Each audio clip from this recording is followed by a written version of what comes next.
Hi everyone, my name is Sander Mak and welcome to my course Setting Up a Java Development Environment. I'm a Java champion, author of the O'Reilly book Java Non-Modularity and deeply involved in the Java platform for over a decade. Getting started with Java from scratch can be perceived as challenging for beginners, but you've come to the right place. In this very hands-on course, we'll go through all the steps required to get a fully working Java development environment. You'll learn what a Java development kit is and how you can install it on your system. We won't skip a single step, so just follow along to get a fully working Java development environment.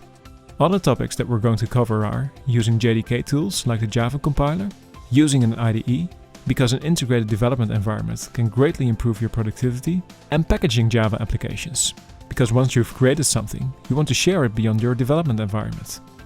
This course assumes no prior Java programming experience. Even though there will be some code in the course, it is not essential that you understand all the details yet. It's more important that you understand the purpose of the tools we're installing and that you see how you can use them. After finishing this course, you will have a working Java development environment that you can use to further sharpen your Java skills. I hope you'll join me on this journey to get started with Java development with the Setting Up a Java Development Environment course here at Pluralsight.